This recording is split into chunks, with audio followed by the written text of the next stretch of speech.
Boa noite. Estamos começando mais um Conversa Atrevida. O Conversa Atrevida dessa semana trará duas pessoas, dois religiosos, um religioso e uma religiosa, para conversarmos sobre Maria, a mãe de Jesus, Nossa Senhora. Para darmos início, eu vou trazer, lendo uma música do Padre Zezinho chamado Senhora e Rainha, que diz assim: O povo te chama de Nossa Senhora por causa de Nosso Senhor. O povo te chama de Mãe e Rainha, porque Jesus Cristo é o Rei do céu. E por não te ver como desejaria, te ver com os olhos da fé, por isso ele coroa a tua imagem, Maria, por seres a mãe de Jesus, por seres a mãe de Jesus de Nazaré. Como é bonita uma religião que se lembra da mãe de Jesus. Mais bonito é saber quem tu és. Não és deusa, não és mais que Deus, mas depois de Jesus, o Senhor, neste mundo, ninguém foi maior. Aquele que lê a palavra divina por causa de nosso Senhor, já sabe que o livro de Deus nos ensina que só Jesus Cristo é o intercessor. Porém, se podemos orar pelos outros, a mãe de Jesus pode mais. Por isso te pedimos em prece, ó Maria, que leves o povo a Jesus. Porque de levar a Jesus entendes mais. Como é bonita uma religião que se lembra da mãe de Jesus. Mais bonito é saber quem tu és. Não és deusa, não és mais que Deus, mas depois de Jesus, o Senhor, neste mundo, ninguém foi maior. Então a nossa convidada, a irmã Débora Giovana, teóloga, ela fez missão em João Pessoa, Fortaleza, Maranguape II, Paulista, Chucuru, Belo Jardim, em Recife, em Auxiliadora, na Amazônia, em Bolonha, na Itália, em Albânia, no Piauí, Bela Vista de Goiás, Capim Grosso, Bahia. Atualmente ela é professora de ensino religioso e pesqueira e ela é estudante em fisioterapia. Vamos chamar a querida Débora Giovana. Estamos aguardando a irmã Débora Giovana entrar. Olá, boa noite, caríssima. Boa noite, Tudo bom? tudo ótimo. Fiz É com jus muita em alegria. apresentá-la. Apresentei direitinho. Sim, sim, sim, sim. Tudo para mais amar e servir. Amar e servir é um lindo lema. Amar e servir. Santo Inácio. É o lema Isso. de Santo Inácio. E então, vamos começar o nosso bate-papo, né? Vamos Como começar. primeira provocação inicial, é que o nosso tema, para quem está entrando agora, é Maria, inspiração e exemplo. E aí a gente dá uma cutucadinha na irmã Débora sobre essa questão de devoção versus adoração. Qual a diferença? Quando alguma coisa deixa de ser uma devoção e passa a ser uma adoração? Como é que é essa história? Onde começa uma e termina a outra? São duas histórias que é bem presente no nosso tempo, mas tem muito a ver com o desenrolar da caminhada do nosso povo. A Uhum, partir das peregrinações, de como os sacerdotes também foram lidando com a fé do povo, é uma fé muito devocional, quer dizer, é muito aquela fé que diz: eu vou fazer uma promessa para poder alcançar uma graça.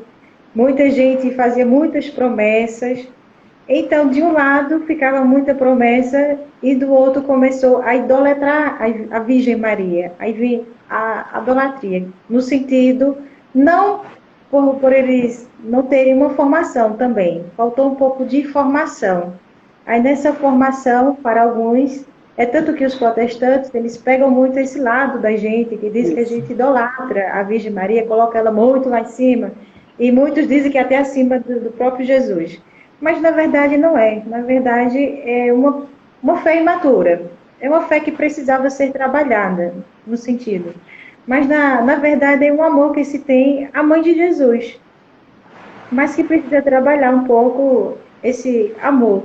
Porque Maria, no sentido da nossa fé na igreja, quando é nos apresentada Maria, a mãe de Jesus, é aquela que é escolhida. Então, essa mulher que em Lucas, no capítulo 1, vai nos colocar, vai nos apresentar aquela mulher que ela não diz sim rapidamente.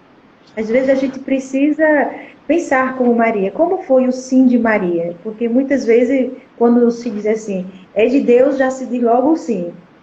Mas Maria, ao contrário, ela primeiro, quando o anjo colocou, fez o convite a Maria, ela fez o primeiro questionamento, mas como vai acontecer isso?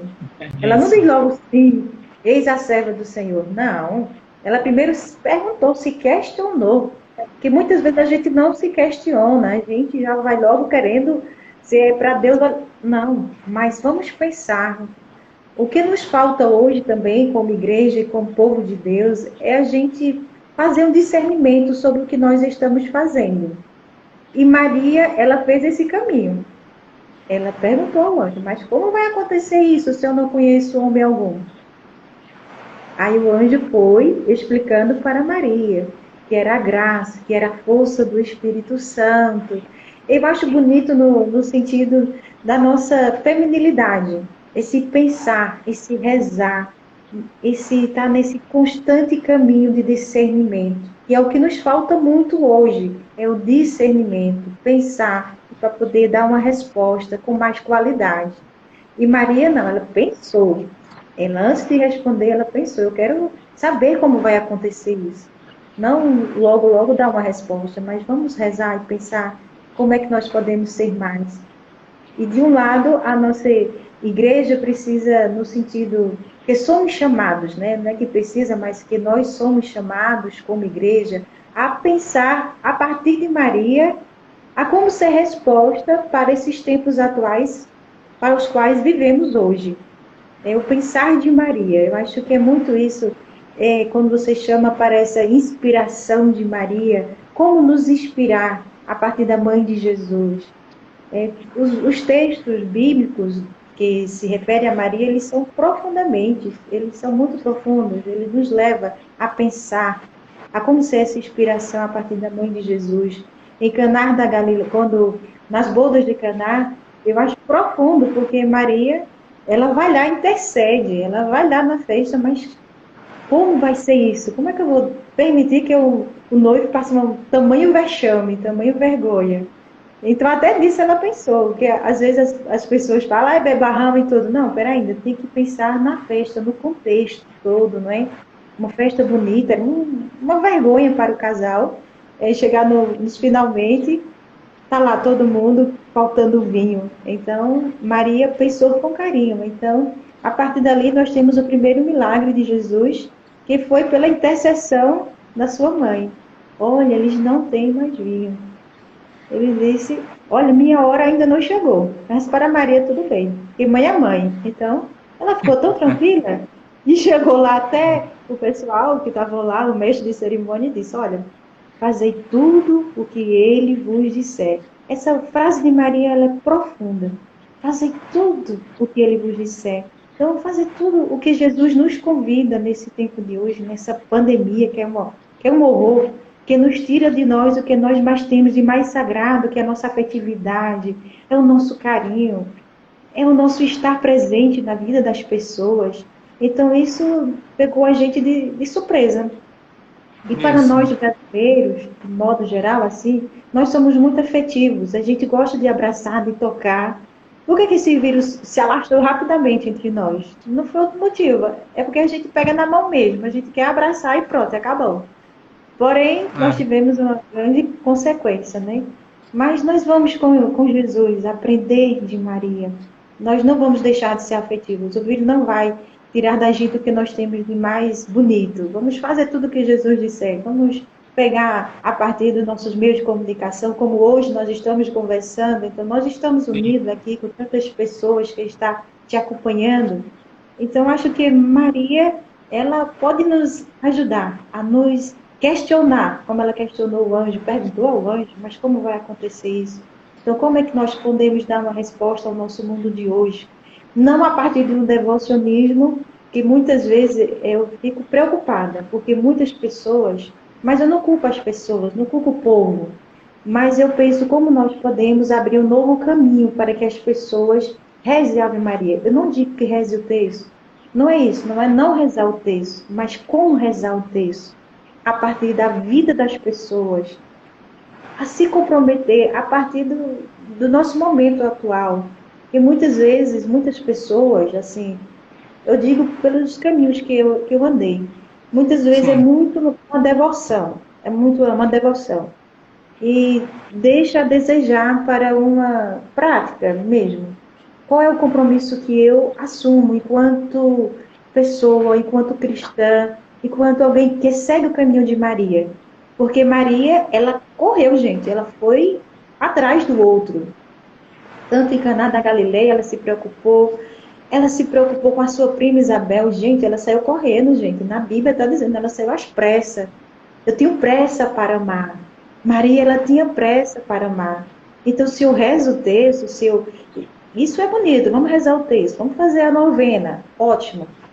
Mas depois eu vou correndo às pressas, porque eu tenho pressa como Maria, pressa para amar, pressa para acolher, pressa para ser presença na vida das pessoas. Eu acho que o que nos falta hoje é esse caminho mais aberto a partir de Maria. Esse convite que você faz é bem interessante. Eu acho que a gente precisa abrir mais o nosso leque, o nosso modo de pensar a partir de Maria. sim. Essa pressa de Maria para encontrar Isabel, para mim, olha Jesus, eu digo, Jesus, olha, eu tenho que aprender da tua mãe, eu preciso aprender de Maria, ter essa pressa para amar o outro. Isabel estava grávida, né? Então Maria sabia que Isabel precisava de ajuda e que não há tempo a perder. E que nós hoje perdemos muito tempo hoje. Hoje eu sinto que a gente perde tempo. A gente perde tempo, assim, os nossos irmãos evangélicos, eles questionam muito. Coisas pequenas que a gente não poderia nem se perder por isso. A gente perde tempo aí. Porque as passagens bíblicas de Maria, aí dizem, mas são tão poucas. Não, para mim não importa, poderia ser só uma. Eu poderia ficar só ser a mãe de Jesus, no sim de Maria. Eis aqui a serva do Senhor. Quando ela diz eis aqui, ela está dizendo sim para a humanidade, sim para o novo que vai acontecer. Então a gente não precisa brigar enquanto ela é ou não é, não. A gente tem que pegar o mais essencial. Ela é a mãe de Jesus. Se ela tem filho ou não, isso aí a gente se pega muito nisso. Não. A gente tem que pegar o essencial do Evangelho. É a missão de Maria. É o sim dela para a humanidade. E cada texto bíblico que aparece Maria nas narrativas, elas nos levam para um questionamento. Se a gente for olhar cada uma delas, elas nos colocam em um questionamento, a partir de nossa ação hoje na nossa sociedade. Como é que está sendo a nossa ação? Será que estamos correndo como Maria? Será que a gente primeiro se questionou? Será que a gente se colocou nessa atitude de escuta? Ou se foi logo querendo fazer tudo desenfreado? Aí quando menos espera, a gente não consegue fazer nada. A gente só conseguiu brigar com o outro, só conseguiu Uhum. fazer tudo errado, porque faltou essa escuta. E nessa escuta a gente pode dar o nosso sim com qualidade. Aí a gente pode chegar lá, poxa, pega a mala, se não for com mala, pega o chinelo, sai correndo e vai ao encontro do outro. Nessa pandemia, será que a gente conseguiu fazer algum projeto para ir ao encontro do outro? Será que a gente conseguiu fazer alguma ação? Vou juntar uns 2, 3, 4 amigos e vou tentar realizar alguma atitude que possa deixar o outro assim, poxa vida, o amor chegou em mim, essa pressa de Maria. Então, eu acho que é mais ou menos por aí o nosso caminho com Maria, esse sim com Maria, que sempre esteve presente na história, nessa história da salvação, né? Por isso que Maria ela é mãe, ela é presente. Eu não tenho outra palavra para dizer a não ser que Maria é mãe. E a maternidade de Maria, ela é um convite também para todos nós, ter dentro de nós esse amor crescente, esse amor que cresce e que nos deixa cada vez mais impulsionados para fazer o novo acontecer, principalmente nos tempos atuais. Eu acredito que é por aí o caminho. E é uma beleza, né? Ela fala: Eis aqui a serva do Senhor, e no momento em que surge a servidão, ela não faz alarde. A gente sabe Não, que hoje é tão perigoso viajar, uma mulher viajar sozinha, pega um carro e vai viajar, é perigoso por causa das maldades ainda das pessoas. Imagine se naquele tempo em que ela se põe a caminho e a preocupação dela não é só com ela. Ela está grávida, ela sabe, ela vai conceber, mas a preocupação também não é só com o menino Jesus. É uma preocupação conjunta da sua prima ir lá, né? Isso é uma beleza muito grande. Então, para a gente ter esse discernimento, para ter esse exemplo de serviço, de servidão, o que é que a gente poderia ter para se tornar um bom devoto de Nossa Senhora? Sem cair naquela coisa piegas, aquela coisa assim, porque tem gente assim, Nossa Senhora já murcha, já fica aquela coisa é assim, já, murchinha. Você diz assim, é já, meu, fale por favor, não murche não, né? A pessoa chega a fazer aquela coisa, aquele negócio meloso. O que é que a gente pode fazer para se tornar um bom devoto? é isso mesmo. Eu acho que, de um lado, eu acho que nos falta, assim, sair mais do devocionismo mesmo. Eu não estou querendo dizer para você deixar de ser um devoto de Nossa Senhora, não. Eu estou pedindo para deixar esse pieguismo. O pieguismo é quando você se apega, quer rezar o texto 24 horas, não perde por nada, para partir para uma atitude. Porque o que nos está faltando, o que nos falta hoje é a atitude. A gente fica muito com o pieguismo, aí fica aquela devoção, devocionismo, que não é de fato uma relação de mãe e filho. Eu acho que falta essa relação de mãe e filho. Pegou o devocionismo, mas não pegou a relação de aprender com a mãe. Porque quando a gente tem a mãe, a gente aprende muita coisa da mãe da gente. Eu mesma, É, minha mãe, do Dark, aprendi muita coisa com ela. Então, muito do que hoje eu sou, eu aprendi com ela. Então, é aprender mais com Maria. Ir mais na fonte, a Sagrada Escritura. E não partir muito para o devocionismo muito piega. Isso é o que eu acredito que falta, é aprender da mãe, ir à fonte, ir na Bíblia, vai lá, pega, vê o que é que Maria está dizendo. Essa leitura orante, eu acho que falta também. As pessoas elas estão deixando muito de lado a experiência bíblica e estão partindo mais para um devocionismo piega. E é aquele que eu digo misericórdia, chega a dar uma agonia. Eu não consigo, eu não consigo. Eu rezo meu terço, não vou dizer que não rezo, que eu rezo, mas eu sou muito preocupada na questão de olhar para a mãe. Qual era a atitude de Maria? E não ficar muito só no pieguinho, mas rezar sim, rezar o texto sim, mas um texto mais consciente. Um texto que me leva a uma ação. Se ele não está me levando a ação, eu tenho que começar a me questionar. Será que a reza só pela reza? Aí, acho que não dá, não. Tem que ser ora et labore. Ora a gente reza, ora a gente trabalha. Se não for trabalha, assim, trabalha duro, né? Trabalha árduo. isso. Se não te questionar, não dá não, viu? Aí fica no pieguismo e Maria fica olhando assim, e tem muita gente só piega. Aí não dá mesmo. Lá de cima ela fica, olha, não dá, filho. Vamos rezar, sim. Mas depois a oração ela tem que partir para uma ação. Se não parte para uma oração, ela fica vazia. Ela não te leva a canto nenhum. Se não te leva para um compromisso, pelo amor de Deus, nem reze, porque não é por aí não. E rezar o texto é rezar os mistérios gozosos, dolorosos, é um caminho de fé, é um caminho da palavra de Deus. E cada palavra, ela está refletindo uma experiência de fé. Então, se não te leva para uma mudança, então eu Uma coisa já errada. já está troncho o negócio, fica troncho. Não, é porque não dá mesmo. Vamos rezar, gente. Vamos rezar. Vamos exaltar isso, fazer a novena. Mas depois, há sempre uma pergunta. o que eu preciso mudar? O que eu preciso mudar? Qual é o compromisso que eu vou fazer a partir desse momento que a gente vivenciou? Porque isso vai fazer com que a gente cresça, com que a gente possa fazer esse caminho de Maria. A gente vai abrindo o coração, vai dilatando, onde não vai ter espaço para tanto eu, mas sim o nós. Quando é muito, uma oração muito intimista, eu fico doente, sabe? Eu digo, Maria, ela não foi intimista, ela correu. Ela ajudou Uhum. lá no canal da Galileia, ela ajudou. A sua prima Santa Isabela correu. O seu filho Jesus, ela estava na cruz, gente. Então, é para a gente se questionar. Ela estava lá na cruz, ela não estava em outro lugar.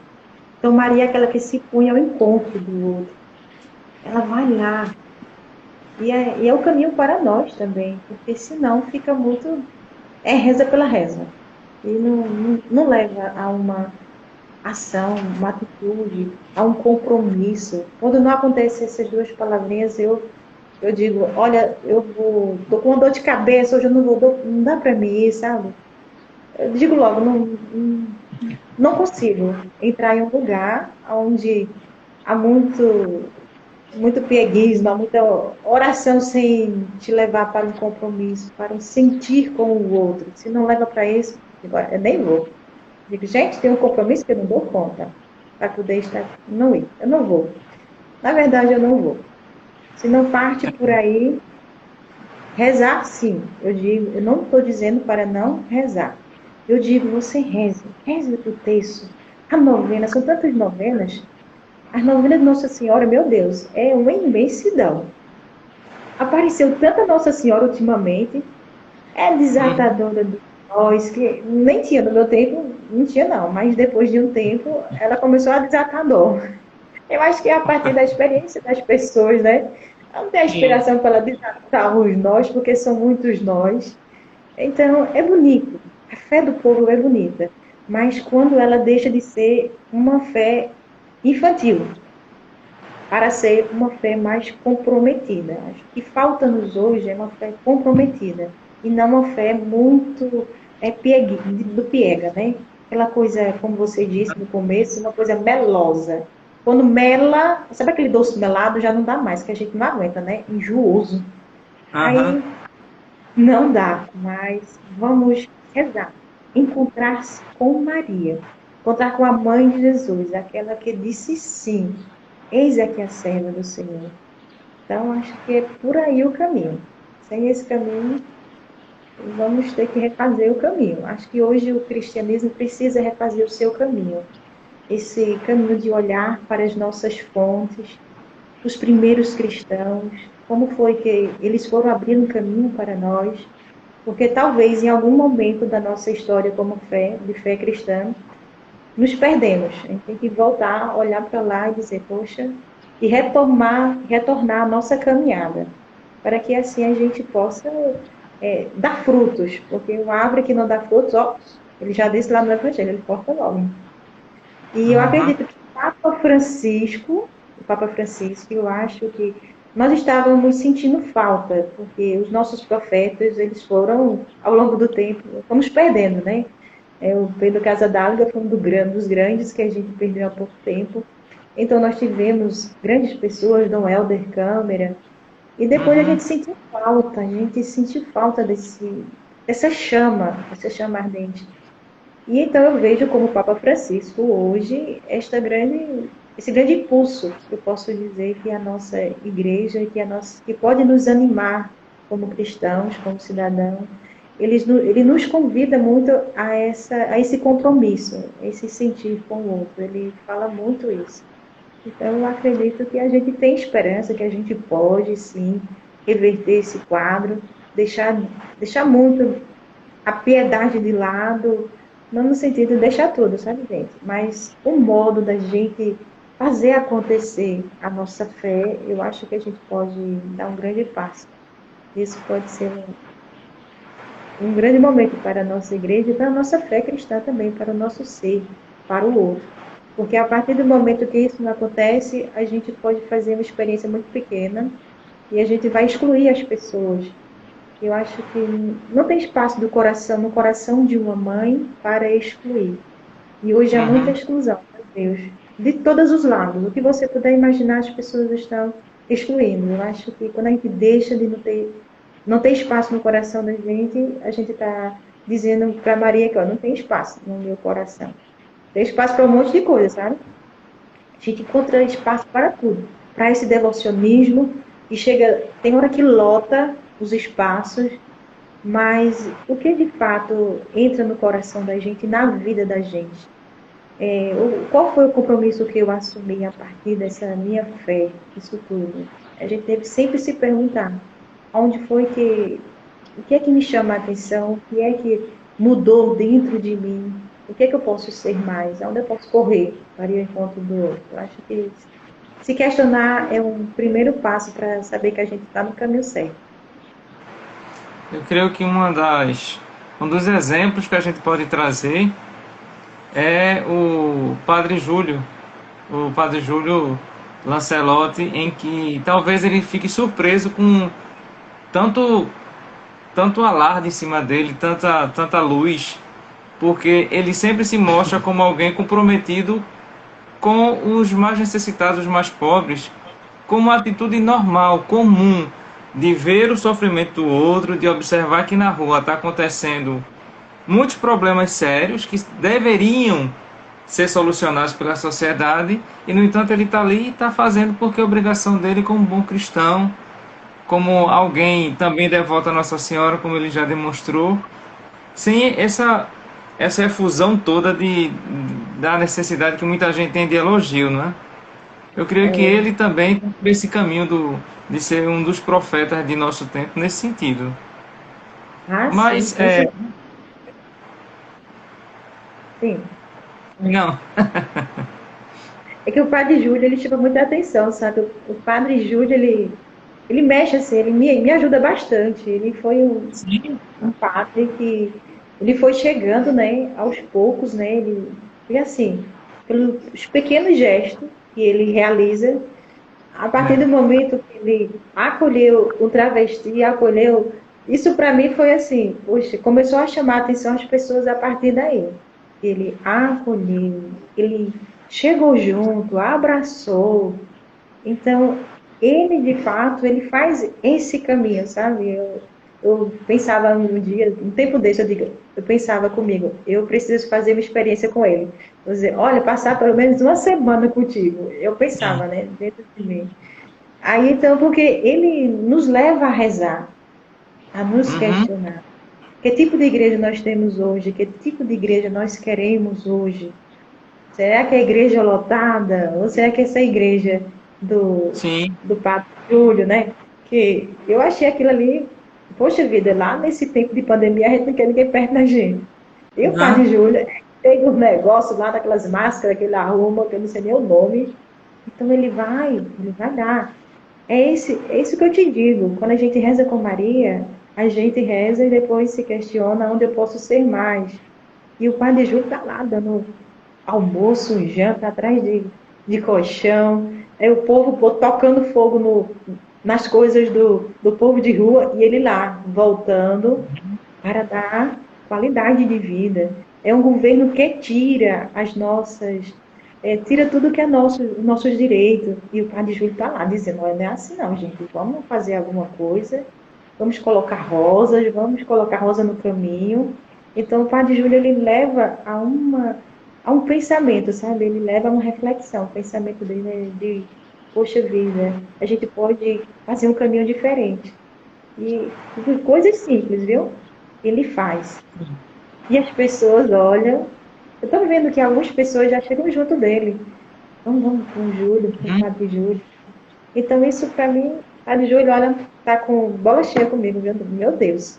Ele me ajuda bastante a pensar como é que eu posso também ser uma presença no espaço que eu convivo, né?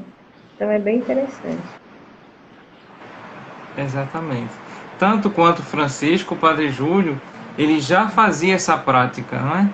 É, As pessoas é que foram descobrindo através da mídia social, principalmente nesse momento em que a gente precisou parar para poder revisar todos os nossos conceitos. E uma das coisas interessantes que a gente observa é que um dos títulos de Nossa Senhora é que ela é Nossa Senhora do Silêncio. Então, esse silêncio de Maria, que muita gente diz assim, como você tinha colocado no início, são poucas passagens de Maria, mas o que esse silêncio todo representa para o cristão? Porque muita gente confunde silêncio com consentimento, no sentido de se apartar de fazer alguma coisa. Mas no caso dela não, não é? No caso dela, não. Aí a gente pode ver o silêncio, né? No silêncio de Maria é o silêncio orante. E tem o outro silêncio que as pessoas podem confundir, que é o da omissão, né? Eu vou me silenciar, que é melhor ficar quieto no meu canto, Isso. porque é mais fácil para mim não falar, não me comprometer. E ninguém mexe comigo. Ficar no silêncio. Aí a gente pode estar caindo nesse pecado aí, o silêncio da omissão. Tem que saber diferenciar o silêncio de Maria e o silêncio da omissão. Porque muitas vezes eu posso, para não me comprometer, eu finjo de surdo, cego, não sei, não vi, não ouvi. Então vou silenciar. Mas e hoje na nossa sociedade o silêncio ele está misericórdia, está demais. A gente vê um governo, eu digo logo, não tenho medo, é um governo omisso. E ele Sim. não se compromete com a vida das pessoas. E o silêncio de Maria é o silêncio orante. É aquele que ora, pensa, reflete, medita, mas ele parte para uma ação. Não é um silêncio omisso, que fica ali, pronto e acabou. E através do silêncio, o silêncio também é uma resposta também. O silêncio, quando é oração, ele é resposta também. Muitas coisas, a partir do silêncio, a gente pode alcançar grandes resultados. Não o silêncio omisso, mas um silêncio que ele traz uma resposta. Se não traz resposta, não é o silêncio de Maria, é outra coisa, é omissão. E por muita gente não ficar em silêncio, a gente observa que nos dias atuais a intolerância religiosa ela faz calar muitas bocas para não professarem fé. E a gente vê que isso ainda acontece. Como é que a teologia vê essa questão hoje da intolerância religiosa e de sua vivência na fé? Em determinados lugares, você que passou, vivenciou a fé fora do Brasil, estava mais próximo de alguns problemas internacionais para o mundo católico, você deve ter visto. Que conclusões você chegou? É verdade. Eu fiz uma experiência num país chamado Albânia e para mim me chamou muita atenção. Eu nunca tinha feito essa experiência, porque nós católicos aqui no Brasil, apesar de ter ser cristão, mas assim, católico, é muito comum a gente ver na nossa cidade, no centro da cidade, a gente vê uma igreja, né? A praça, Aham. né? Você pode andar Pra... aí na praça, tem a E igreja. interior é que se vê bem, né? Isso. Em todo lugarzinho que você vai ter a igreja, a praça. Então, quando eu fui para a Albânia, eu me senti assim, foi um choque. Nunca tinha tido um choque, a questão profundo mesmo, assim, de meu Deus. Então, nós fomos fazer uma missão nesse lugar, né, nesse país, até o país da nossa grande santa, Madre Teresa, ela lá tem onde ela nasceu e tudo. Aí, então, quando nós chegamos, veio o diretor do colégio, né, porque nós fomos para um colégio. Então, ele disse logo, não fale do seu Deus. Eu digo, eita, nós. Já começou a partir daí. Mas o padre, muito simpático, ele disse, não vos preocupeis. A gente não veio para falar de Deus, mas a gente veio para estar com o povo. A gente quer estar com vocês. Não viemos para falar de Deus, mas viemos para estar com o povo. Isso para mim me chamou muita atenção, chegou a encher meu coração, sabe? Esse Aham. padre italiano, ele me cativou bastante no sentido dele fazer as coisas simples. Que às vezes a gente quer impor aquilo que a gente tem. Aí é que a gente se perde. Aí, isso é o pecado da nossa descobrimento do Brasil, né, que não descobriu nada, nossa invasão. Já chegaram Sim. nos invadindo e nos impondo uma fé logo. E eu acho que aí foi um grande erro. Aí então esse padre falou isso para o diretor. E naquele momento nós começamos a fazer uma missão diferente. Foi uma missão que a partir de então, quando estávamos preparando a missão, a gente de fato queria estar com o povo. Então a gente preparou fazer pulseirinhas, fazer um teatro falando a questão do respeito, a proximidade, o carinho. Então fomos trabalhando dinâmicas que aproximam as pessoas. Então Sim. a nossa missão passou por aí. E o diretor ficou muito contente. Então a gente, para falar de Deus, a gente não precisa levar doutrina. A gente precisa falar do amor. Quando eu falo do amor, automaticamente eu estou falando de Deus. Então, a gente fez a nossa missão por aí. E quando eu cheguei na praça da igreja, na praça, o que tinha lá não tinha igreja. E, gente, era quase zero católico. Eu nem digo a palavra católico, eu digo a palavra cristão, era zero. O que se tinha lá era uma mesquita grande lá. Eu digo, ai meu Deus, como é isso? A nossa igreja ficava longe, era só umazinha, viu? Era perto da casa das irmãs. Aí eu digo, meu Deus, como é isso? Jesus, como é que eu não vou falar de Deus? Olha, foi um negócio assim, sabe? Eu digo, Jesus, como tu és lindo. Como é fazer a experiência do amor? E ali eu estou falando de Deus. Fui falar com um casal que falava italiano, porque a língua também não dava para falar, porque era um negócio muito difícil. Aí então eu comecei, eles falavam italiano. Tem uma parte deles assim que eles fazem imigração para a Itália, então muitos deles falam italiano, uma parte pequena. Então eu comecei a falar, esse casal estava passando por uma dificuldade com o filho. Olha, foi um negócio. Agora pense aí, falar para eles que são muçulmanos, eu digo, oh meu Deus, como é que vai ser isso? Aí eu digo, Jesus, como é isso? Mas falar do amor de uma forma diferente. Você chegar no coração do outro. Eu não preciso chegar com a minha doutrina, eu preciso chegar com amor. Aí então deu certo. Isso para mim me chamou muita atenção. E depois a gente fez um caminho de unidade, sem precisar falar da nossa igreja, sem precisar falar que nós temos um Deus, mas o Deus ele entrava porque ele é amor. Eu não preciso levar a minha doutrina. O que nós precisamos falar hoje é do amor. Quando a gente fala do amor, a gente fala de Deus, a gente está falando de um Deus, mas sem precisar agredir a fé do outro. Eu acho que algumas experiências passadas nos levaram a querer falar da nossa doutrina, a impor a nossa Sim. doutrina. E eu acho que não é impor, acho que a gente tem que mais que respeitar. O meu caminho é mais pelo do respeito. Acolher. Eu acho que para muitos, alguns sacerdotes, é difícil falar do acolhimento. Aí é que está o amor de caroço. É o acolher o outro. Acolher a experiência do outro. Por onde eu passei também, eu tive algumas dificuldades quando se fala de terreiro. Quando fala de terreiro, eita meu Deus do céu, gente, olha, as pessoas elas têm um pensamento muito perturbado quando se fala do terreiro. Já falo um monte de coisas.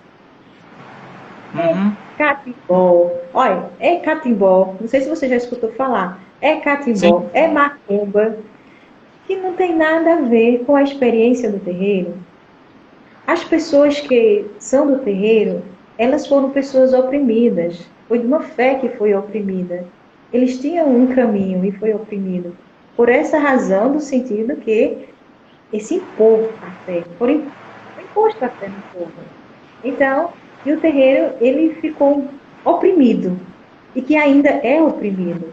Como se a gente puder ver, teve umas experiências, não faz muito tempo, que tivemos terreiros que foram apedrejados, tocaram fogo, agora há pouco, né? Então, eu acho que essa falta de acolhimento do outro, acolher a fé do outro também fala de um Deus, a fé do outro também fala de um amor. Não precisa ser o amor que eu tenho, a fé que eu tenho, não. Mas ele também está dizendo algo. O que ele segue diz algo, revela algo. Eu acho que falta esse acolher, nos acolher mutuamente. Não querer impor a minha fé, para o outro, nem o outro também querer entrar na minha fé, assim, agredir.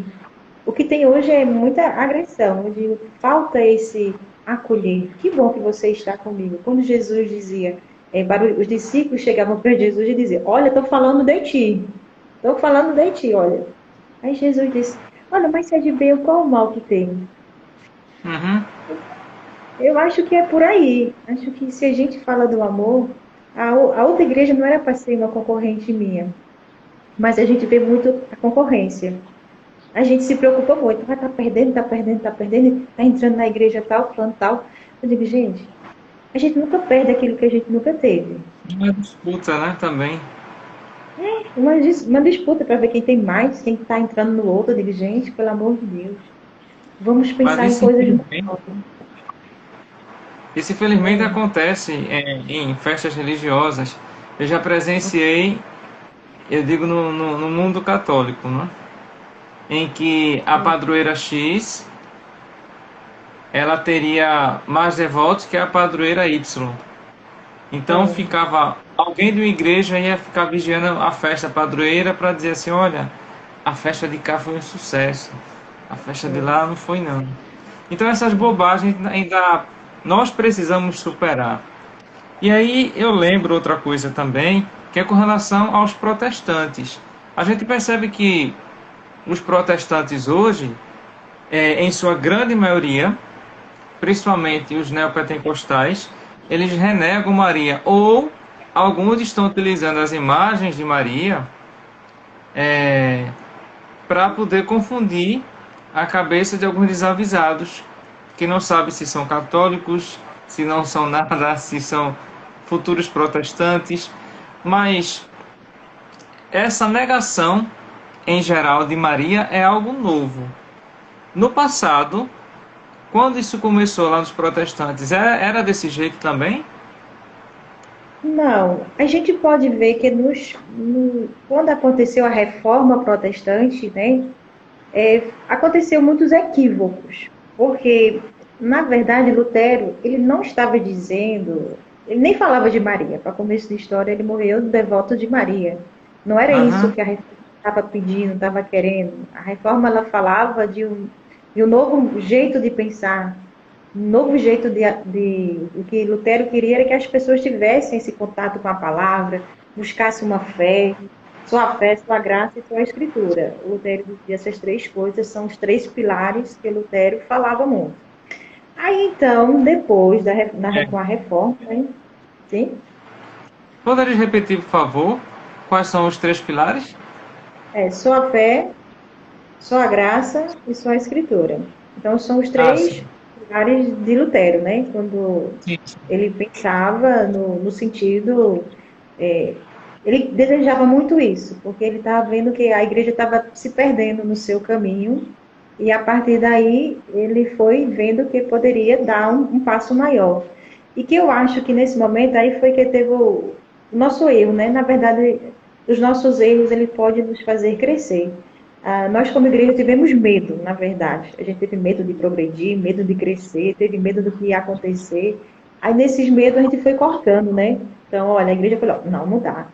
Lutero assim não dá, não dá, não dá. Lutero saiu e foi excomungado por coisas boas, não era coisas ruins. Ele estava falando que esse negócio de alcançar graça, do dote não, tinha um momento na igreja que a gente que era a partir do dinheiro, quanto mais você entrava, quanto mais dinheiro você alcançava, né? A graça e tudo mais. Mas Lutero via que não era por aí não, que era por outro caminho. Aí, a partir daí, começou a bagunça e tudo. Então, Lutero achou logo melhor sair. Aí, na saída de Lutero, com a excomunhão de Lutero, né, a gente foi se criando outros ramos, ramificações. Mas eu acredito que nas ramificações, eles foram deturpando, não foram entendendo o que era que Martim Lutero estava querendo. Ele não estava querendo que você saísse quebrando os santos da igreja. E foi uma quebra-quebra danada, viu? Com a reforma protestante, o povo pensava que era vamos derrubar tudo que é de imagem. Foi um negócio. Aí teve uma guerra muito grande, mas foi por causa do não entendimento do que Lutero estava querendo dizer.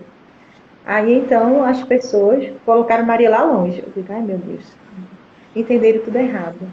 Aí então a gente hoje, o primeiro pensamento era para poder ter uma fé mais madura, uma fé mais.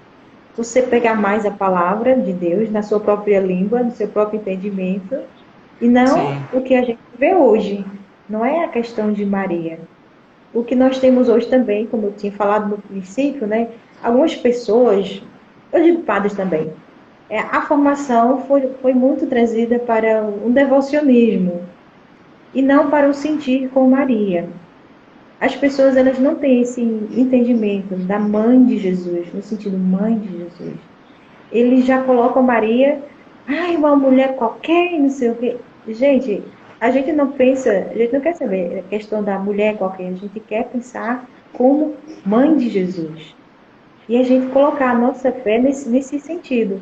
Não ficar nessa briguinha que nós vemos hoje, católicos, muitos de nossos, vai lá, vamos mostrar. Não, a gente não quer mostrar nada, gente.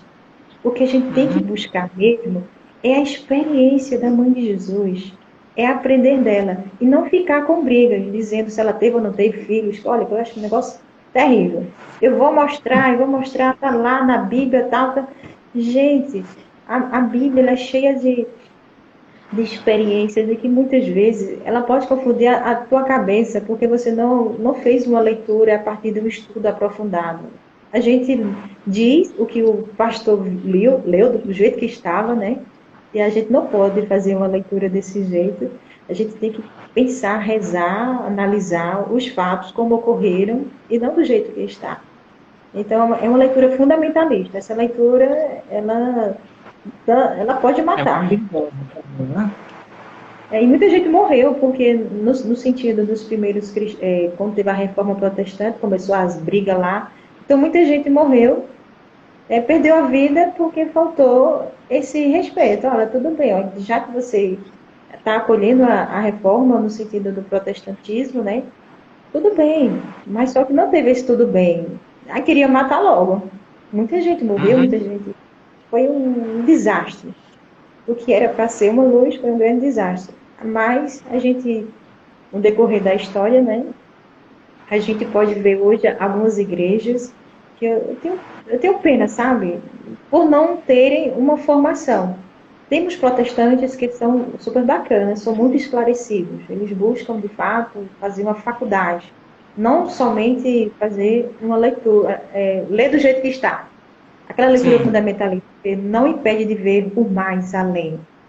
E que eles não precisam brigar, gente, não precisa brigar. Mas algumas igrejas hoje, elas, de fato, elas partem para uma agressão mesmo. Eles entram na sua casa já querendo que você quebre todos os santos. Eu digo, pelo amor de Deus, espera ainda. Eu chego na tua casa querendo que tu rasgue as fotos todas que você tem. Eu quero que você rasgue. A gente não chega na casa deles querendo que eles sejam católicos, mas eu acho que falta um respeito aí. Faltou muito, assim, dos protestantes mesmo, e tanto de um jeito que eles não falam o nome protestante, viu? Porque o protestante é, tipo assim, assombroso. Eu achei isso tão interessante. Aí colocou o nome mais suave, né? Aí vamos falar evangélico, porque não agride tanto, não é muita agressão. Vamos colocar evangélico, que dá mais suave. Ah, eu sou evangélico. Olha, evangélico todos nós somos, porque nós seguimos o evangelho. Agora vocês são protestantes mesmo. Assumir a identidade faz bem. É protestante. Eu protesto algo. Eu estou protestando o sentido de não acolher Maria dentro da minha fé. Aí pronto, você é livre para acolher a mãe de Jesus. Não no sentido da devoção, no sentido de colocá-la acima de Jesus, não. Ela faz caminho para Jesus, mas ela não está acima de Jesus. Ela, como mãe, ela indica o caminho para o filho. Mas as pessoas entenderam errado essa parte. A gente ama Maria, mas a gente não idolatra Maria. O consciente, é isso que nos falta hoje, é a consciência. A gente não idolatra. A gente ama a mãe de Jesus e aprende com ela. E se não está aprendendo com ela, ó, nem bom filho tu és. exatamente. Precisa rever até os conceitos de filho, né? Sim, Uma precisa das rever. coisas também, isso. Uma das coisas também que a gente observa é essa relação do pecado original com Maria. E, e algumas pessoas ficam confusas dessa relação de Eva com a mãe de Jesus, com Maria, com Nossa Senhora. Qual é essa relação de Eva e Nossa Senhora? É, a gente pode ver a Eva, como ela abriu o caminho, né? Quando se fala de Eva, não é a primeira vivente, né? Um dos primeiros viventes, quando a gente fala, mas é assim, no sentido de que ela abre o caminho para a gente compreender a história dos primeiros viventes. Não que ela o sentido das primeiras comunidades. Ele vem para nos fazer esse caminho. Não no sentido assim, é que ela foi uma pessoa. Não, ela foi alguém que foi usada, o escritor usou ela, Adão e Eva, para poder nos mostrar como era o caminho das pessoas. Não que eles foram os primeiros, assim. Biblicamente, a gente fala no sentido para compreendermos a história do povo de Deus. Mas quando fala de Maria, é uma pessoa física, Maria. Não como Eva. Eva é para, tipo assim, é um sinal para a gente compreender como foi que o mal entrou, como é que a gente faz essa experiência do mal na nossa história. E já Maria, não. Maria, eis essa mulher que por ela entrou a salvação do mundo. Aí por isso que ó, alguns dizem assim, no sentido.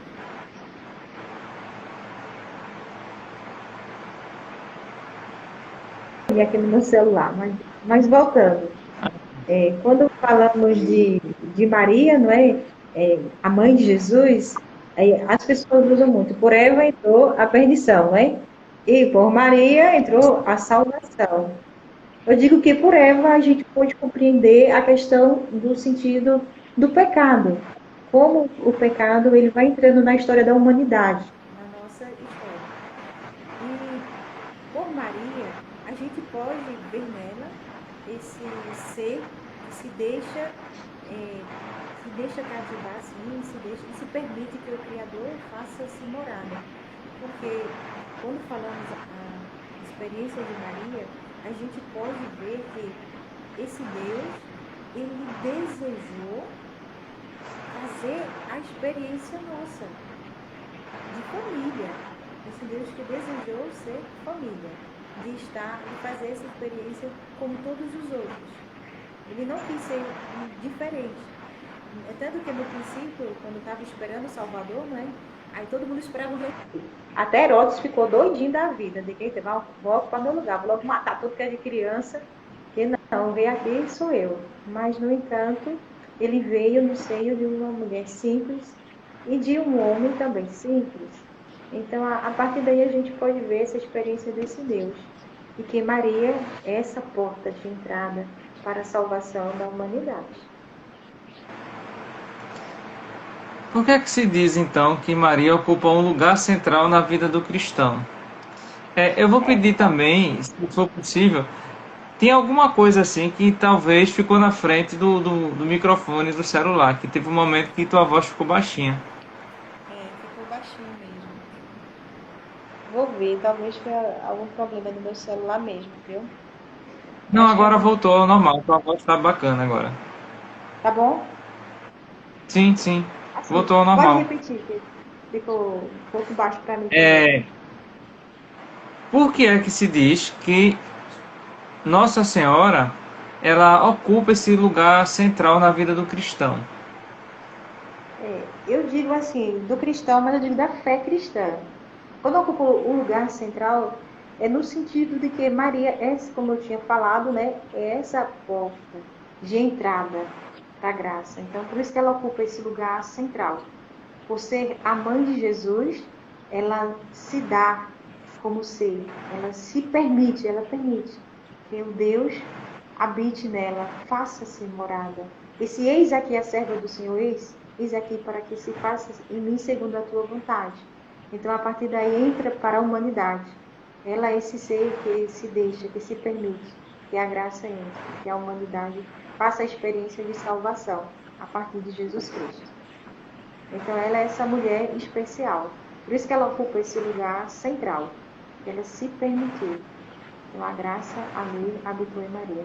É esse sentido que alguns evangélicos eles não conseguem ter. E para nós, mas eu respeito. Todo mundo tem o seu direito do respeito, Sim. né? Então, para nós, Maria, ela é esse ser especial. Esse ser que se permitiu ser morada de Deus. Já pensou? Permitir ser morada de Deus. Então, nela nós podemos rezar também a nossa vida. Eu estou me permitindo ser morada de Deus?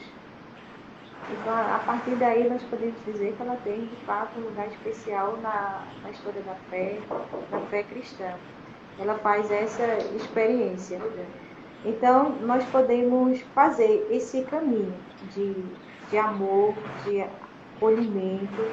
E Maria, ela faz essa experiência de fé cristã mesmo. Ela tem esse lugar especial. Como é que se construiu essa devoção sócio-histórica ao nome de Nossa Senhora? É. Foi por aquele processo que você disse inicialmente? Sim, sim. A partir daí. A Sim. partir de Maria, não é?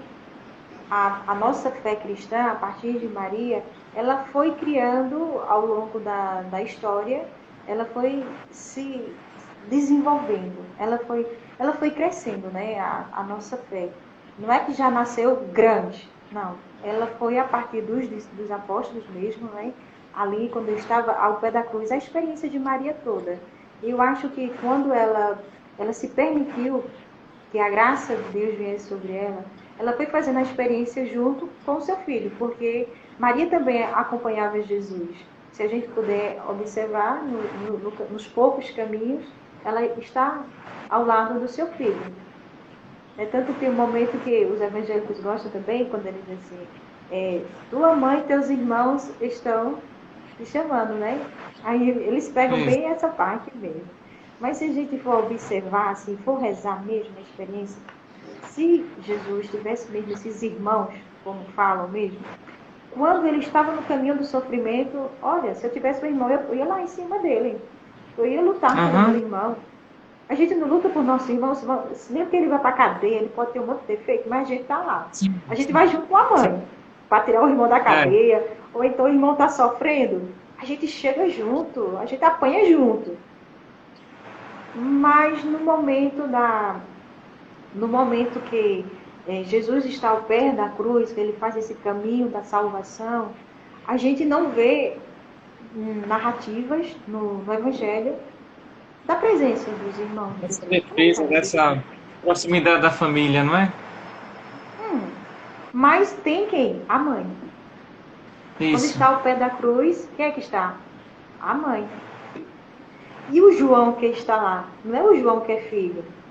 E se fosse o João filho, ele não precisava dizer, eis aí tua mãe. Uhum. Ele entrega Maria, naquele momento, assim, para nós católicos, né? Para nós católicos, assim, agora falando catolicamente falando, quando ele está lá ao pé da cruz, ele está dizendo para a igreja, olha, eis aí a tua mãe, eu não vou te deixar órfão, não. Eis Maria, a mãe da igreja. Por isso que ela recebe esse tipo, Maria, mãe da igreja. Jesus lá, ao pé da cruz, ele nos dá Maria como mãe. Então, nós não somos uma igreja sem mamãe, nós temos uma mãe. Nós somos guiados pelo manto de Maria. Mas é o manto, como eu te digo, não é o manto devocional, o manto piega, mas o manto que nos leva a questionar, como eu falo desde o princípio, né? Nos leva ao pensamento, pensar como Maria.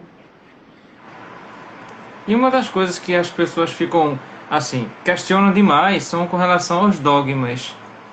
Quais são os dogmas mais próximos a Maria que estão relacionados a isso? Assim, eu sei que pode ser até um atrevimento, em pouquíssimo tempo, você colocar isso, né? Mas assim, pelo menos os principais. Quais são os principais dogmas relacionados a ela? Pronto, eu vou falar de um, porque esse dogma, ele é muito, assim, é o dogma da Imaculada Conceição. Maria concebida sem pecado original.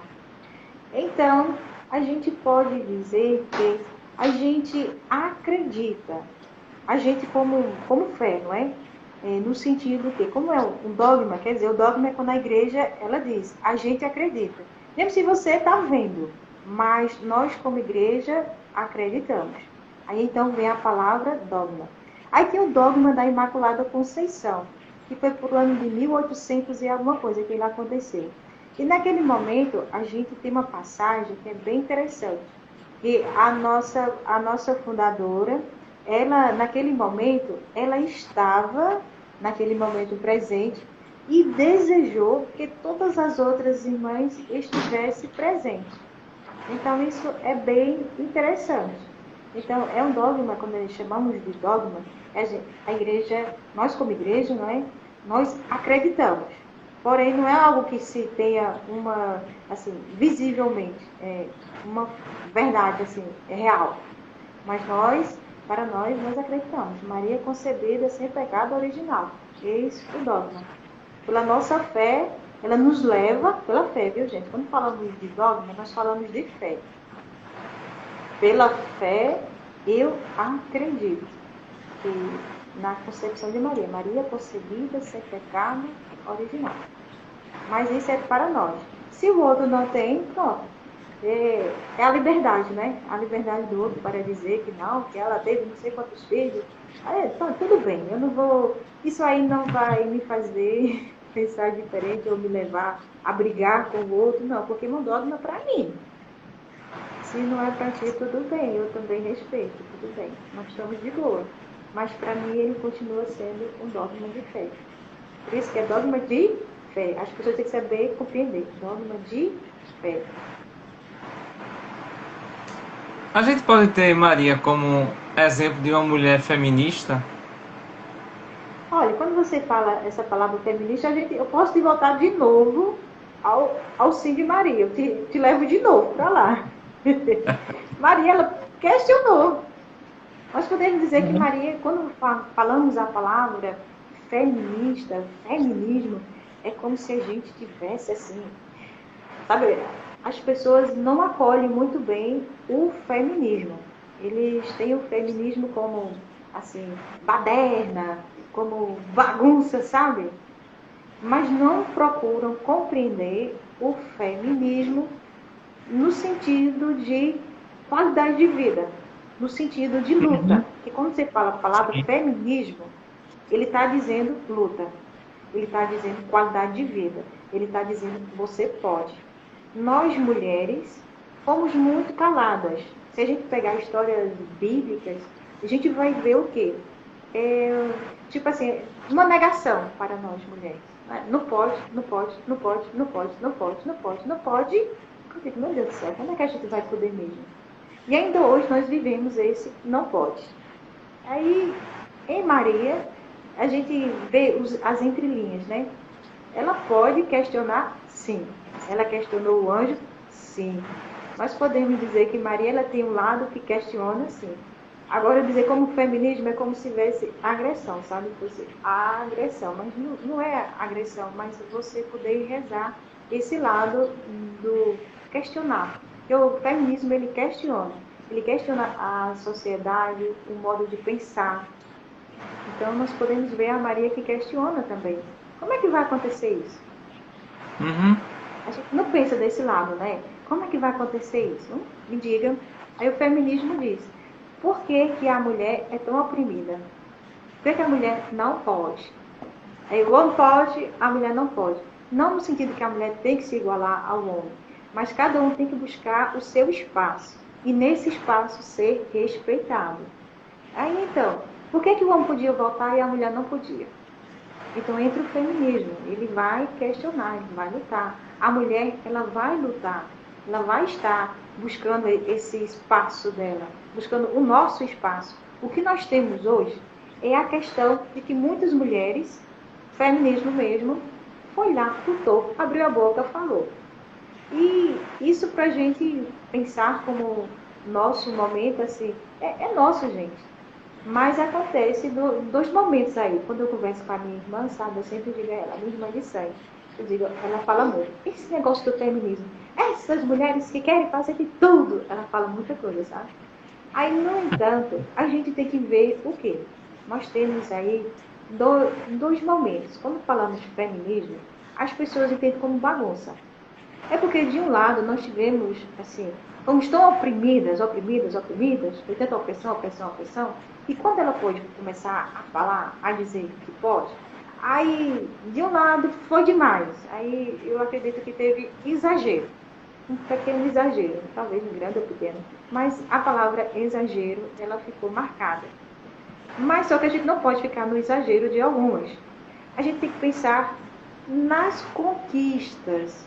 É a partir daí que eu posso falar. O feminismo, ele traz conquistas para as mulheres, para nós mulheres, que a gente pode.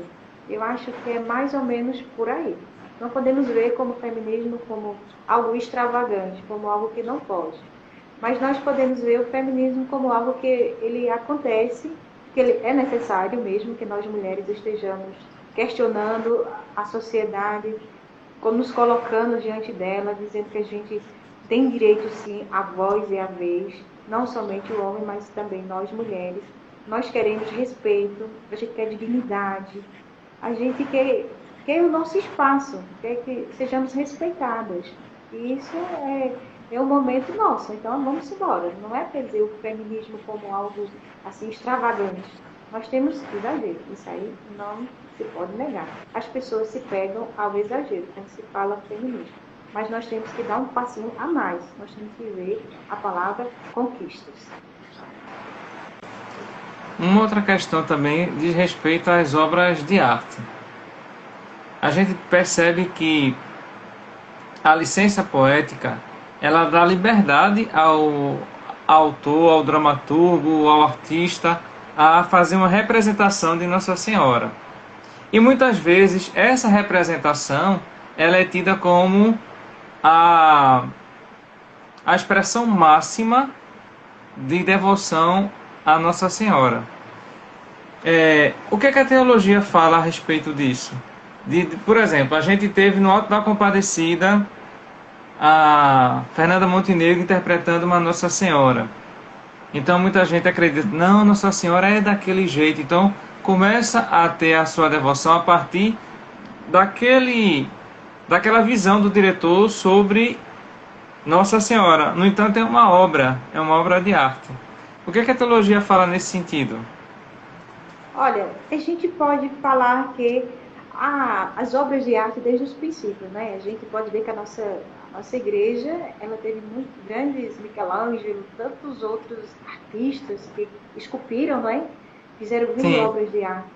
Então, a obra de arte é uma coisa livre. Acho que a arte também ela nos fala através da arte. Nós podemos ver os ícones.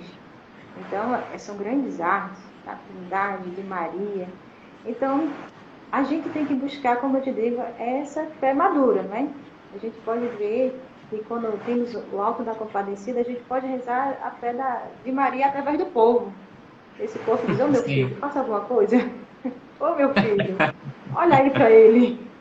É a Maria que intercede. Eu acho que a gente pode ver, pode rezar a partir da nossa vivência mesmo. A arte, ela é vida.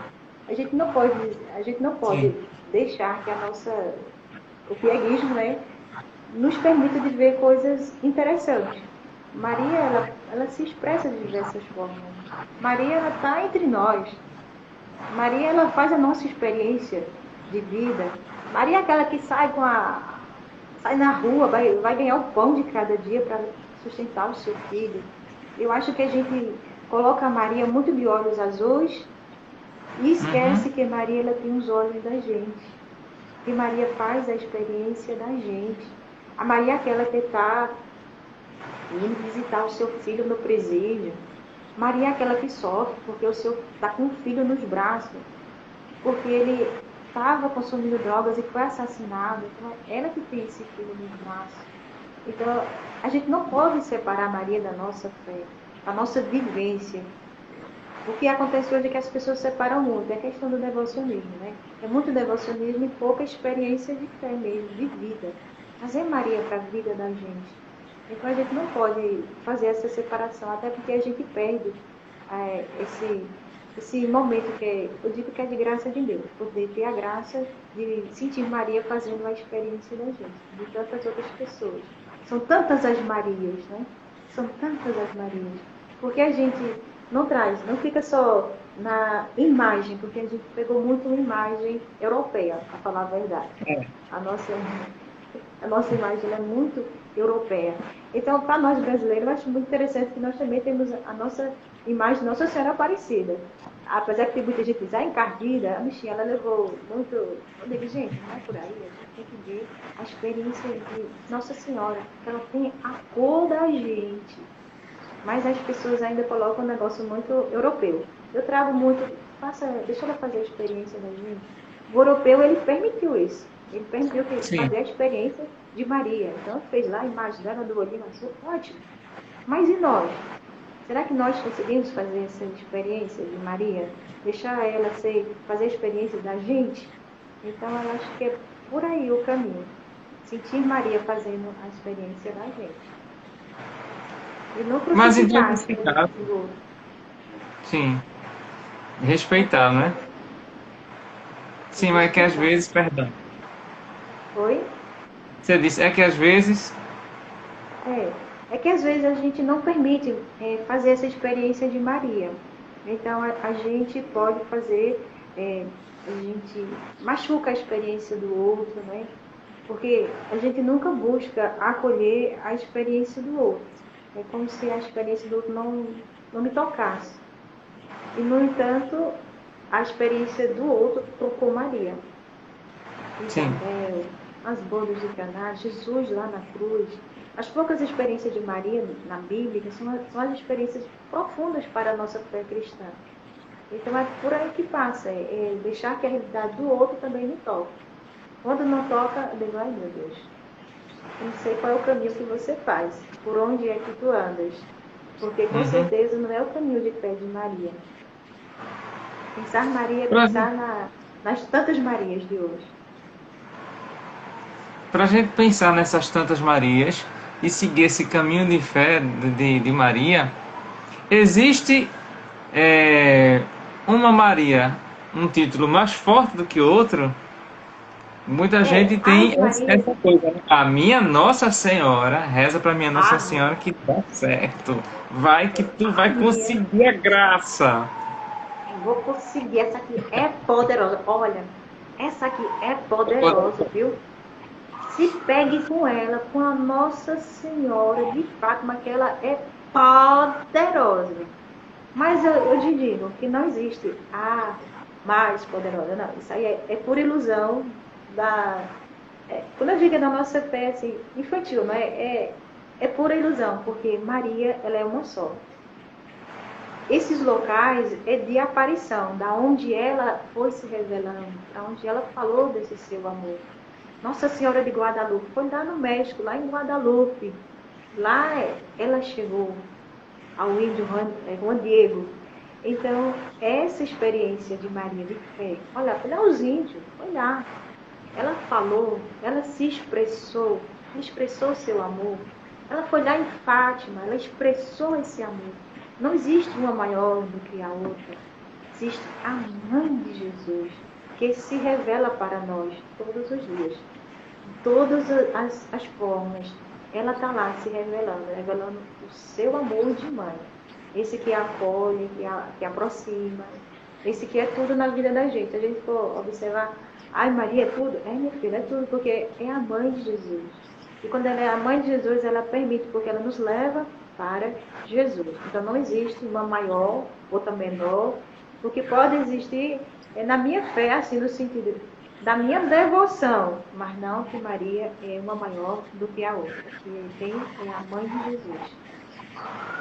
Pode ocorrer uma afinidade da pessoa com aquele título, com aquela história daquela aparição, ou Isso, o surgimento daquele nome, não é? Mas não necessariamente, não, necessariamente não. Não existe, na verdade, uma Nossa Senhora mais forte do que outra, né? Porque não. muita gente O que confunde. acontece? Por isso que eu quis cutucar nesse sentido, que muita gente ainda diz assim, não, mas tem Nossa Senhora X, ela é a Nossa Senhora. Isso. Aí então, não é que ela seja maior, é por causa da a nossa história de fé, não é? Então as pessoas vão muito a Fátima. Então ela é muito expandida. Então, Não que ela seja maior, não, mas é a história de Fátima, dos três pastorinhos. Então, como as pessoas vão também se identificando. Mas é muito aquela coisa da divulgação, né? De um que vai passando para o outro, outro, outro. Às vezes nem conhece, mas vai passando, vai passando, vai passando. E aí vai criando aquele carinho. Mas porque escutou muito dos outros. Às vezes os párocos também, eles, dependendo da devoção deles também, as pessoas vão começando a gostar também. Aí isso acontece um grande amor, um grande carinho vai acontecendo, mas por causa de outros.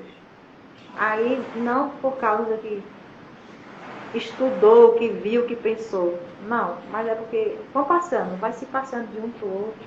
Igual aquela história passando de pai para filho, né? Aí isso Sim, também acontece com Nossa Senhora. E o nosso povo brasileiro tem muito Nossa Senhora Aparecida muito forte. Nós tivemos, em 2015, nós tivemos a grande peregrinação de Nossa Senhora, né? Ela saiu visitando o Brasil todinho. sim, sim. Saiu, foi visitada. Então, a gente pode sentir esse grande carinho. E lá em Portugal, lá em Fátima, né? Tem um espaço só de Nossa Senhora, de Aparecida. Eu achei isso super bacana. Tem um espaço lá que a gente pode chegar junto e dizer, oh meu Deus, estou em casa. Quando eu cheguei lá, que eu olhei e digo, oh minha Nossa Senhora, eu estou em casa. E pude fazer a minha oração. Quer dizer, Maria, ela se revela para nós, ela se revela em cada olhar, em cada mãe. E eu acho que em cada mãe, há um toque de Maria. Há Maria em cada mãe. As Marias, como eu te disse, não é? Nós podemos ver agora, né, tristeza, não é? Uma grande chacina, né, no Rio de Janeiro, e a Ah, gente pode ver quanto sofrimento, quanta dor, quantas mães, quantas Marias ali sofrendo, chorando. E com esse Covid também, quantas Marias perderam seus filhos, pois é. quantas Marias perderam seu Jesus, não é? É triste, mas a gente pode rezar sim, podemos sim, porque Ele faz a experiência da vida da gente. Esse nosso Deus, Ele faz a experiência da gente. Essa Maria, ela faz a experiência da vida da gente. E a gente acolher essa experiência. Isso aí faz com que a gente possa ir mais longe. Que nomes você destacaria que são grandes devotos de Nossa Senhora? São grandes exemplos de devoção a Nossa Senhora. Lembra de Assim, algum? não compreendi, são pessoas ou títulos? São pessoas, por exemplo, se você, por exemplo, lê os livros de fulano, tem uma devoção bonita e saudável à Nossa Senhora. Se você ouvir as homilias de fulano, não que seja melhor do que outros, mas tem uma devoção sadia e vai te levar a esse momento de, como estamos conversando desde o início, da gente sair apenas da oração para a gente partir para essa ação, de ter esse exemplo mariano forte dentro da gente. Então, que pessoas poderia destacar que nos levam a essa devoção? Uma devoção mais madura, mais consciente. E não apenas porque alguém disse, faz isso, faz essa novena que tu consegue graça.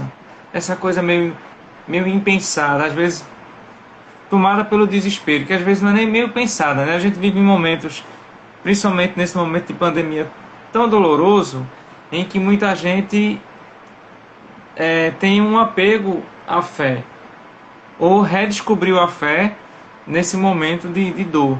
Então, existem algumas pessoas, sacerdotes ou não, que levem a essa devoção consciente a Maria? Sim, sim. Nós temos muitos sacerdotes que eles nos levam a pensar, não é? A nossa fé. Eu digo assim, eu faço muita experiência dos padres jesuítas. Eu, a nossa espiritualidade ela é ignaciana. Então, Sim. eu faço muito a experiência dos padres jesuítas. Eu digo os padres jesuítas porque, como eu te repito, né, eu faço muito essa experiência. A partir deles eu pude ver essa grande fé comprometida. Essa grande fé, assim, não uma fé infantil, mas é uma fé muito madura. Uma fé que de fato nos leva a pensar a vida a partir de Maria, a partir de um compromisso. É mais pé no chão, sabe? Sentir a Sim. realidade. sentir a realidade, não um devocionismo piega, mas sim uma devoção. Eu não descarto a palavra devoção de jeito nenhum, vocês possam me compreender, que a gente reze o nosso texto, que a gente faça a nossa oração, mas a partir deles, eu digo que a partir deles, eu pude fazer também essa experiência de sentir com Maria, fazer essa experiência de Maria, muito eu trago deles, porque nos exercícios espirituais de Santo Inácio, tem um momento que a gente reza a pessoa de Maria. Então, eu penso não, para mim, eles me ajudaram bastante a rezar essa presença. Sim. De Maria. E eles, para mim, são esse exemplo de sacerdotes que fazem a experiência de Maria, são marianos, assim como o nosso Papa Francisco. Então, faz essa experiência de Maria, mas Maria bem centralizada, encarnada na nossa vida.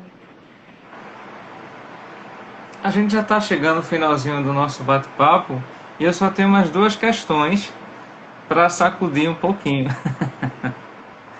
O que é que de fato, nesse resumão todo do que você falou, o que é que de fato Maria tem a ensinar para a gente? Essa é a primeira pergunta.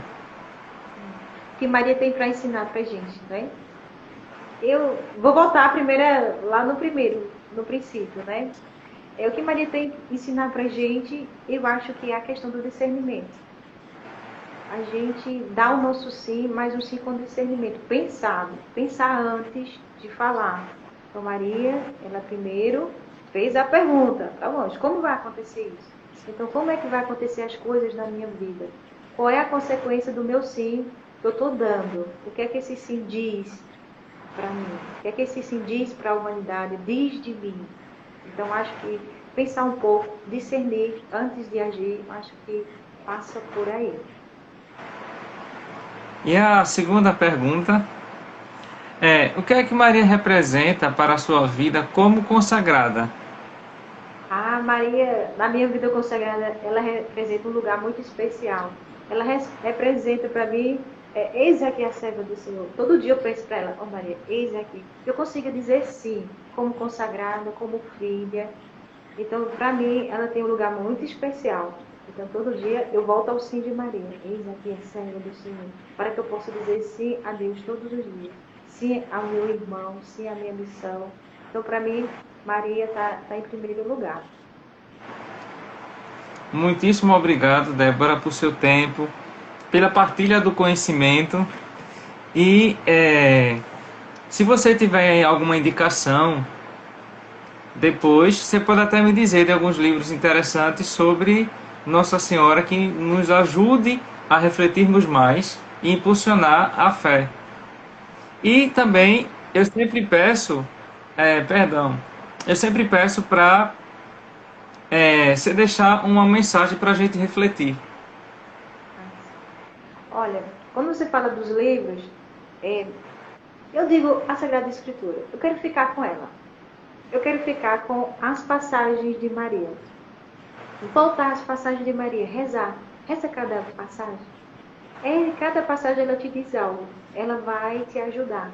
E nessa passagem você possa fazer 3 perguntas. Qual é a palavra que me tocou mais forte?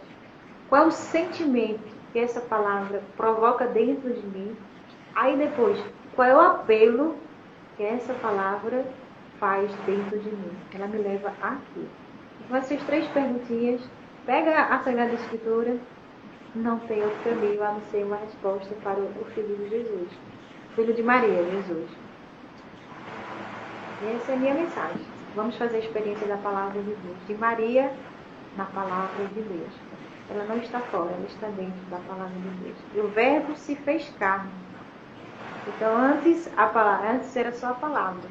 Antes era só a palavra. Mas depois, a palavra, em Maria, ela criou forma. E veio habitar entre nós. Então, rezar a palavra rezar Maria a partir da palavra de Deus. Eu que agradeço o seu convite, viu? Se atrever a falar de Maria. Mas é bom a gente partilhar o nosso conhecimento.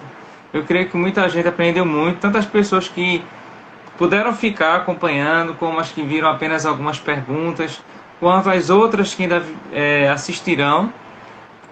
vão tirar excelentes ensinamentos e vão esclarecer também muitas dúvidas que a gente tentou colocar aqui, né? Claro que uma conversa rápida como a nossa não dá para colocar tudo sobre e toda a reflexão, mas é um pontapé inicial, já é um trampolim para a pessoa se lançar nesse conhecimento mais amadurecido da fé mariana. Muitíssimo obrigado. Obrigada. E uma excelente noite. Um abraço e minhas orações. Obrigadíssimo, Débora. Um abração. Tchau. Tchau, tchau. Boa noite. Boa noite. Boa noite a todos.